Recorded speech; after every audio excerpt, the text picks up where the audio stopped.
Hello বন্ধুরা, তোমরা সবাই কেমন আছো? আশা করছি সবাই খুব ভালো আছো, সুস্থ আছো। তোমাদের ভালোবাসায় আমরা অনেকটা ভালো আছি। তুমি আমি লাইফস্টাইলের নতুন একটা ব্লগে তোমাদের সবাইকে অনেক অনেক স্বাগত, অনেক ভালোবাসা। আজকের ব্লগটা একটু অন্যরকম করার চেষ্টা করেছি, আশা করছি তোমাদের সবাই খুব ভালো লাগবে। তো অন্যরকম মানে ব্লগটা আমি কিন্তু রাত থেকে স্টার্ট করছি। তো দেখো, এখানে আমি রান্নাঘরে চলে এসেছি আর এখানে বেগুন ভাজা করছি। আর বেগুনটা দেখে নিলে আমি সব রকম মশলা দিয়ে মেখে রেখেছিলাম। তো সব রকম মশলা বলতে ঝালের গুঁড়ো অল্প একটু দিয়েছিলাম, হলুদের গুঁড়ো আর একটু জিরের গুঁড়ো, স্বাদ মতো নুন আর অল্প 2-4টে দানা চিনি। কি বলো তো, বেগুন ভাজাতে চিনি দিলে না তেলটা কম টানে আর কালারটাও ভীষণ একটা সুন্দর আসে।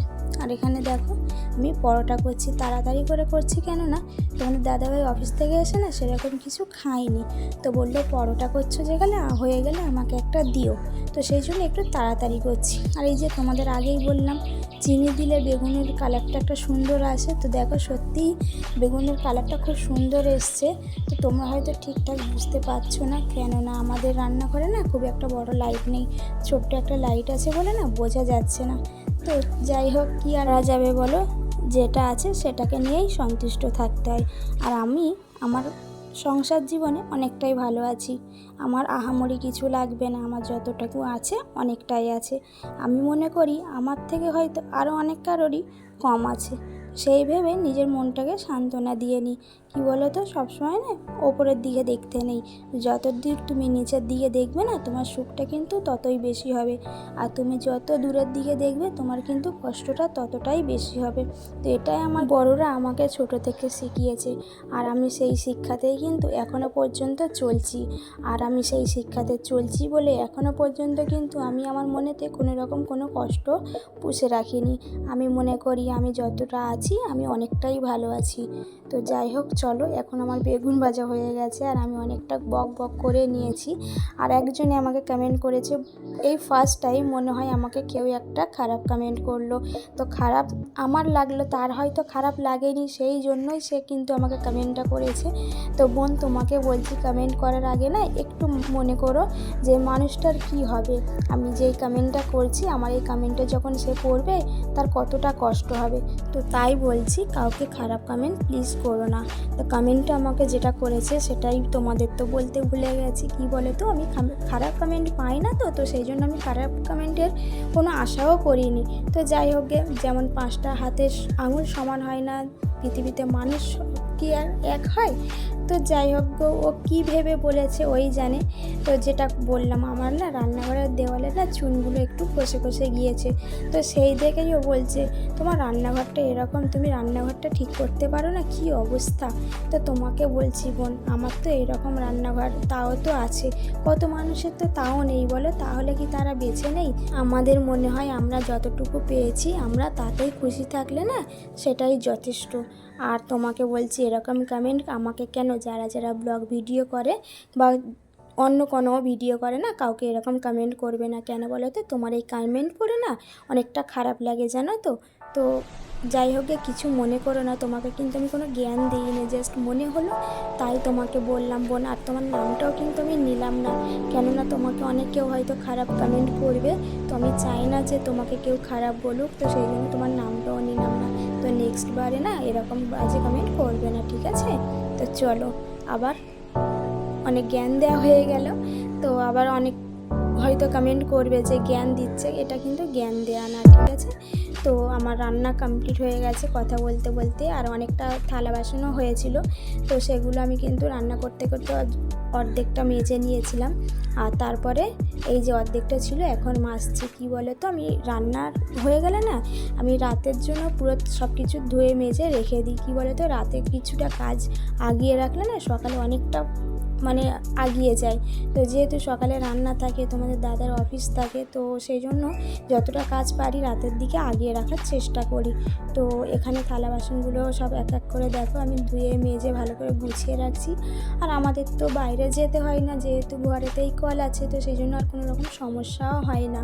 তো সেই জন্য রাত হলেও আমি কিন্তু সব কিছু কাজ গুছিয়ে রেখে তারপরেই শুই। একটু রাত হয়, তো কী আর করা যাবে, সব দিকে তো দেখলে হয় না, একদিকে ভালো দেখতে গেলে কিন্তু একটু কষ্ট তো করতেই হবে। তো তারপর আমি আমার লাইভ করি, তো এই করেই দিনগুলো কাটিয়ে যাচ্ছি, জানি না কবে আবার সব ঠিক হবে। তো চলো, এখন থালা বাসনগুলো ধোয়া হয়ে গেছে, তো এখন আমি আবার একটু রেস্ট করব, তারপরে আবার রাতের খাবারের জোগাড় করব। কি বলো তো, সেই সন্ধ্যে থেকে না রান্নাঘরেতেই কেটে যায়, এই সন্ধ্যের টিফিন করো, রাতের খাবার করো, এই করতে করতেই আমার রাতটা সন্ধ্যেটা রান্নাঘরেই কেটে যায়। তো যাই হোক গে, চলো, এখন বাজে রাত 10:30 আর আমি খাবার নিয়ে কিন্তু বসে পড়েছি। এই যে দেখো, পরোটা আছে, বেগুন মাখা আছে, আর একটা ডিম ভেজে দুজনে ভাগ করে নিয়েছি। তো ঘরে ডিম ছিল না, একটাই ডিম ছিল, আর ও তো আমাকে ফেলে খাবেই না, তো প্রথমে ওকেই দিয়েছিলাম, ও বললো না যা আছে দুজনেই খাবো, তো সেই জন্য দুজনে মিলেই ভাগ করে নিলাম। তো সবাই তো বেগুন পোড়া মাখা খাও, তো তোমরা একদিন আমার মেনুটা একটু লক্ষ্য করে বেগুন ভেজে না মেখে খেয়ে দেখো কতটা টেস্ট লাগে। আমার তো মনে হয় বেগুন পোড়া মাখার থেকে না বেগুন ভেজে মাখা আরও বেশি ভালো লাগে। আর তোমরা যারা যারা খেয়েছো বেগুন ভেজে মাখা, তো তারা অবশ্যই আমাকে কমেন্ট করবে যে তোমাদের কেমন খেতে লাগে। আর যারা যারা কিন্তু এখনও খাওনি, আমার তো মনে হয় অনেকেও জানেই না যে বেগুন ভেজে মাখে, আমিও সত্যি জানতাম না। আমি কিন্তু বিয়ের পরে এখানে এসেই দেখেছি যে বেগুন ভেজে মাখে, তো আমি তো জানতাম যে বেগুন পোড়াই খাই, কিন্তু মাখা তো জানতাম না। আর আমি প্রথম খেয়ে না আমার দারুণ লেগেছে, তোমরাও কিন্তু খেও। তো চলো, এখন রাত হয়ে গেছে, খাওয়া দাওয়া হয়ে গেছে, আমি একটু ফেস ওয়াশ করে নিলাম, তো এবারে ঘুমাতে যাব। আবার তোমাদের সঙ্গে দেখা হবে সকালবেলা। তো চলো, গুড নাইট, সবাই তাড়াতাড়ি ঘুমিয়ে পড়ো, ঠিক আছে?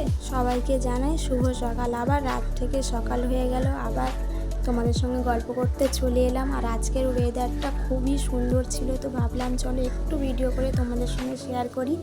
আর অনেক দিন পরে আজকে একটু রৌদ্রের মুখ দেখতে পেলাম, তো চলো সবটাই তোমাদের সঙ্গে শেয়ার করব, সঙ্গে থেকো। আশা করছি তোমাদের আজকে ব্লগটা ভালো লাগবে, অনেক কিছু এই ব্লগের মাধ্যমে তোমাদের সঙ্গে শেয়ার করব। তো দেখতেই পেলে কতটা সুন্দর মেঘলা হয়েছিল। আর এখানে আমি দেখো সুন্দর করে একটু চুলটা আঁচড়ে নেব, কয়েকদিন ধরে চুলে এত জট হয়েছে, কি বলতো প্রচুর না, এই বর্ষাকালে চুল ওঠে যে তোমাদের কি বলবো, ওই জন্য না চুল ওঠার ভয়েতে আমি চুলই আঁচড়াই না। তো আর এত গরম হয়, আমি চুল না কি বলে খুলেও রাখতে পারিনি, এতটাই কষ্ট হয়। তো আমি যতক্ষণ না উঁচু করে একটা চুল বাঁধবো, আমার মনে হয় কোনো কাজ করতেই আমার ভালো লাগে না। আমি আগে নিজের চুলগুলো সব ঠিক করে নিয়ে তারপরে আমি কাজে নামবো। এই অনেক সময় না দেখবো অনেকে চুল খোলা রেখে কাজ করে, বাট আমি একদমই পারি না চুল খোলা রেখে কোনো কাজ করতে। শ্যাম্পুও যখন করি না, আমি চুল বেঁধে রেখে দিই, এরকম অবস্থা এখনও হয়ে গেছে। তো যাই হোক গে, চলো ছাদে চলে এসেছি, আর দেখতেই পাচ্ছ কতগুলো জামা কাপড় মেলে দিয়েছি। তো আর কালকে বিকালে আমি দরজা জানালার পর্দাগুলো কেটে দিয়েছিলাম, সকালে অনেকটা টাইম হয় না, তো সেই জন্য যতটা পারি বিকাল থেকে কাচা স্টার্ট করি। কেন সকালে একবার জল আসে, বিকালে একবার জল আসে কলে, তো বিকালের জলটা অতটা লাগে না বলে যখন অনেকটা কাপড় থাকে না, আমি বিকালে কেচে নিই। তো যাই হোক গে, আমি কাপড়গুলো সব শুকাতে দিয়ে দিয়েছি।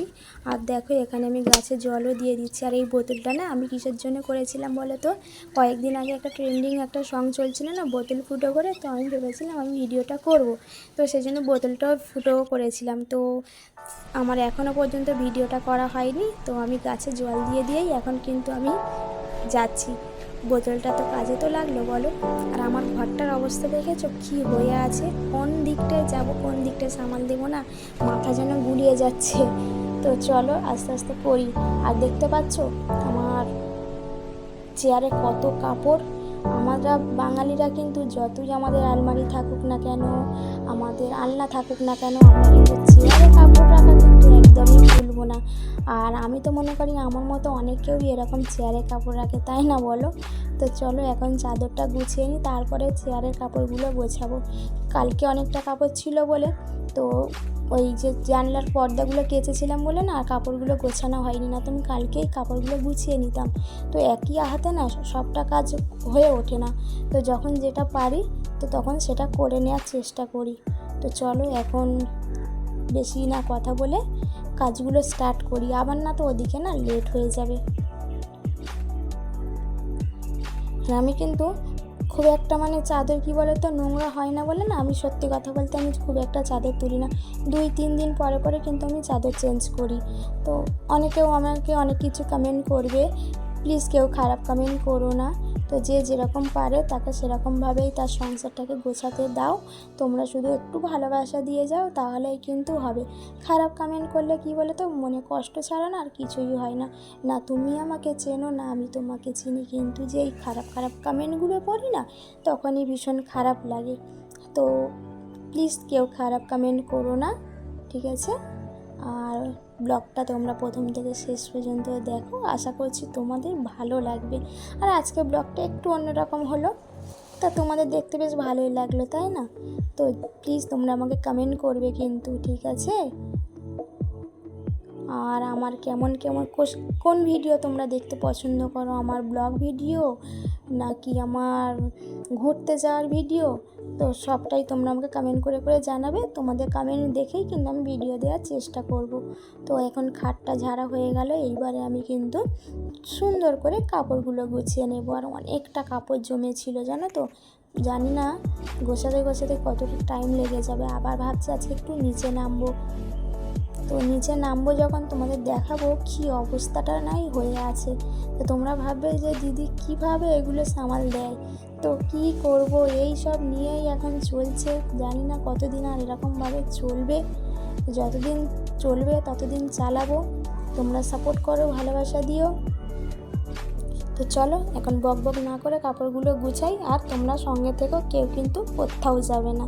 আসছি চলো, পরে আবার তোমাদের সঙ্গে কিছু কথা শেয়ার করব বলে।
কাপড়গুলো সুন্দর করে গোছানো হয়ে গেছে, যেখানের কাপড় সেখানে রেখে দিয়েছি। আর এখন আমি ঘরটা ঝাঁট দিয়ে নেব। আর ঘরটা ঝাঁট দেওয়ার আগে আমি জানালাটা একটু পরিষ্কার করে নিই। তো জানালাটা রোজকারই পরিষ্কার করা হয়, তো যেহেতু এটা কী বলো তো রাস্তার ধারে জানালা না, ওই জন্য ধুলোটা একটু বেশিই পড়ে। তো চলো, জানালাটা পরিষ্কার করা হয়ে গেছে, ঘরটা এবার আমি সুন্দর করে ঝাঁট দিয়ে নেব। আর প্রিয়াঙ্কা বলেছে, দিদি তোমার তো আলনা নেই, তুমি তাহলে জামা কাপড়গুলো কোথায় রাখো? প্রিয়াঙ্কা তোমাকে বলছি, আমার আলনা নেই তো আমি যে টি টেবিলটা আছে না, তো টি টেবিলের নিচে এক জায়গায় ছোট করে কাপড়গুলো গুছিয়ে সেখানেই রেখে দিই। তো কী আর করা যাবে বলো, আলনা নেই।